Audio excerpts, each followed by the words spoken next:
এখন শুনবেন আজকের গুরুত্বপূর্ণ খবরের শিরোনাম। যুক্তরাষ্ট্রে ভয়াবহ দাবানলের মধ্যেই চলছে লুটপাট, কারফিউ জারি।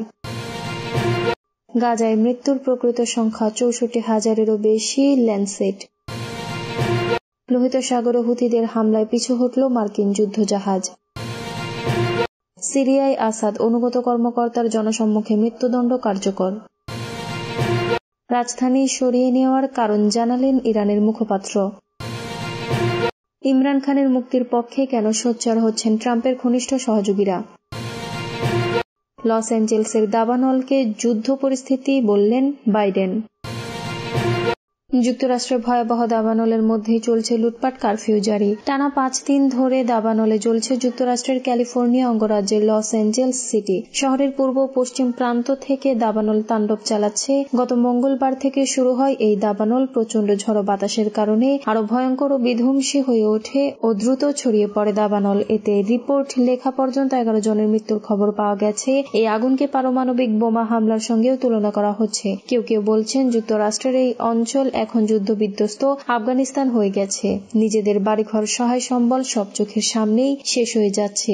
বার্তা সংস্থা রয়টার্স বলছে, লস অ্যাঞ্জেলসের ইতিহাসে ভয়াবহতম এই দাবানলে পুড়ে ছাই হয়ে গেছে 34,000 একর জায়গার গাছপালা, ঘরবাড়ি সবকিছু। আগুনে এখন পর্যন্ত প্রায় 10,000 স্থাপনা ধ্বংস হয়ে গেছে। হলিউডের অনেক তারকাই বাড়িঘর হারিয়েছেন।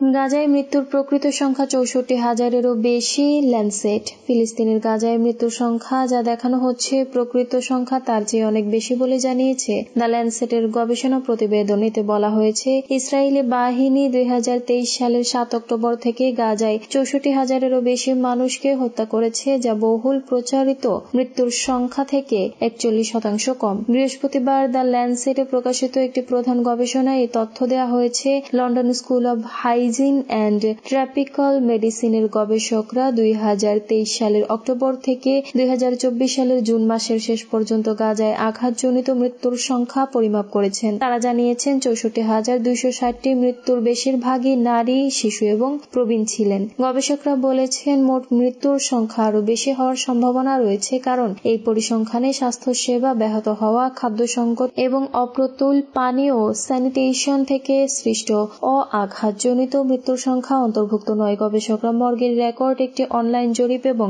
সামাজিক মাধ্যমে প্রকাশিত শোক বার্তা বিশ্লেষণ করে সংখ্যার এই অনুমান করেছেন।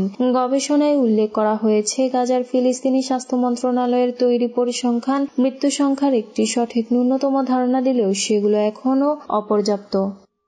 লোহিত সাগরে হুথিদের হামলায় পিছু হটল মার্কিন যুদ্ধজাহাজ। ইয়েমেনের হুথিরা দাবি করেছে যে তারা গেল 24 ঘণ্টায় লোহিত সাগরে যুদ্ধবিমানবাহী জাহাজ হ্যারি এস ট্রুম্যান নামের একটি জাহাজে ক্রুজ ক্ষেপণাস্ত্র ও ড্রোন হামলা চালিয়েছে। ব্রিটিশ বার্তা সংস্থা রয়টার্স বলছে, ইয়েমেনের সশস্ত্র বাহিনীর মুখপাত্র ব্রিগেডিয়ার জেনারেল ইয়াহিয়া সারি এমন দাবি করেছেন। বার্তা সংস্থাটি বলছে, ইয়াহিয়া সারি জানান, এই জাহাজটি থেকে হুথিদের লক্ষ্য করে হামলা চালানোর প্রস্তুতি নিচ্ছিল যুক্তরাষ্ট্র।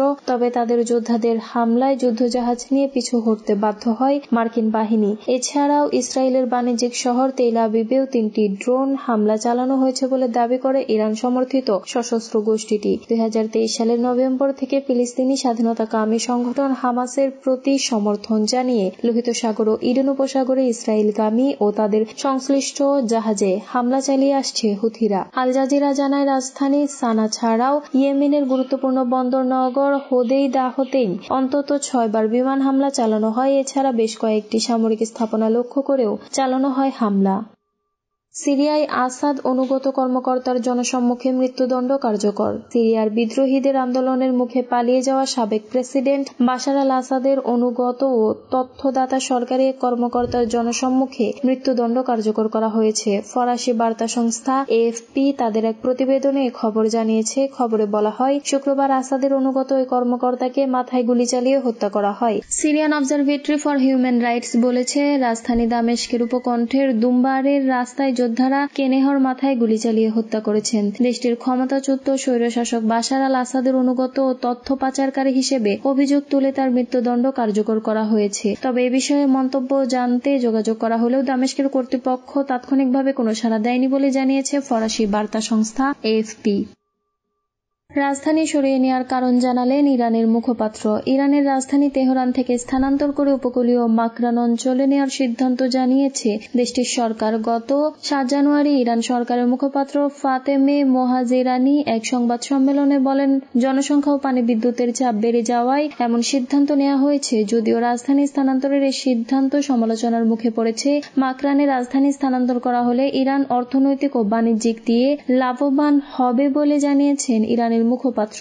এরই মধ্যে স্থানান্তরের কাজ চালু হয়েছে বলেও জানিয়েছেন তিনি। ইরানের সংবাদ মাধ্যম তেহরান টাইমসের প্রতিবেদন অনুযায়ী ইরানের রাজধানী তেহরানে পরিবেশগত চাপ, জনসংখ্যা, পানি ও বিদ্যুৎ সংকট প্রদেশটির নিত্যদিনের সঙ্গী। তাই রাজধানী স্থানান্তরের সিদ্ধান্ত গ্রহণ করেছে ইরান সরকার। দেশটির নতুন রাজধানী হবে উপকূলীয় মাকরান অঞ্চলে। সমুদ্র বন্দর ভিত্তিক রাজধানী হলে ইরান পাবে কৌশলগত অর্থনৈতিক সুফল। ফাতেমে মোহাজেরিন বলেন, মাকরানে অবশ্যই আমাদের নতুন রাজধানী হবে। এতে আমাদের দেশের অর্থনৈতিক ও বাণিজ্যিক সম্প্রসারণ ঘটবে। এরই মধ্যে আমরা কাজ শুরু করেছি। এ বিষয়ে শিক্ষাবিদ, অভিজাত ব্যক্তিবর্গ, বিশেষজ্ঞ, প্রকৌশলী, সমাজবিজ্ঞানী ও অর্থনীতিবিদদের সহযোগিতা চেয়েছি।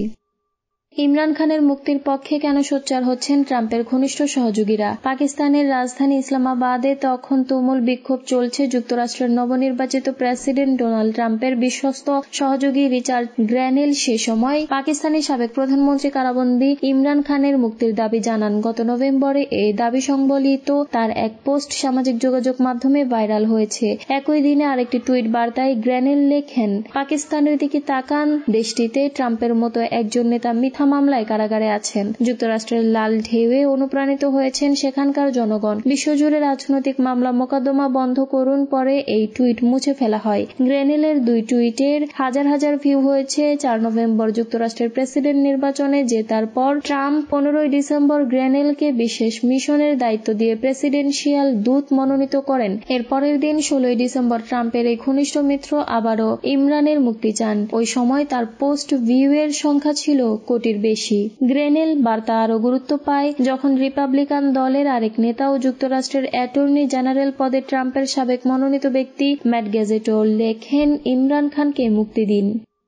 লস অ্যাঞ্জেলসের দাবানলকে যুদ্ধ পরিস্থিতি বললেন বাইডেন। লস অ্যাঞ্জেলসের দাবানলকে যুদ্ধ পরিস্থিতি হিসেবে আখ্যায়িত করেছেন মার্কিন প্রেসিডেন্ট জো বাইডেন। এই দাবানলের ক্ষেত্রে জলবায়ু পরিবর্তনের ভূমিকার কথা উল্লেখ করেছেন তিনি। বাইডেন বলেন, আসন্ন প্রেসিডেন্টের টিমের সঙ্গে যোগাযোগ করে প্রত্যেক বিষয়ে আমরা কাজ করছি এবং আশা করছি তারাও একইভাবে কাজ চালিয়ে যাবেন। হতাহতের বিষয়ে জো বাইডেন বলেন, নিহতের সংখ্যা আরও বাড়তে পারে। তাছাড়া সেখানকার বাড়িঘরে লুটপাটের বিষয়ে উদ্বেগ প্রকাশ করেন বাইডেন। এদিকে লস অ্যাঞ্জেলসের দাবানলের নিহতের সংখ্যা বেড়ে 11 জনে দাঁড়িয়েছে। রিপোর্ট লেখা পর্যন্ত বাড়িঘর সহ 10,000 অবকাঠামো ধ্বংসের খবর পাওয়া গেছে। লস অ্যাঞ্জেলসের 5টি কাউন্টিতে জ্বলতে থাকা এ দাবানল নিয়ন্ত্রণে হিমশিম খাচ্ছেন দমকল কর্মীরা।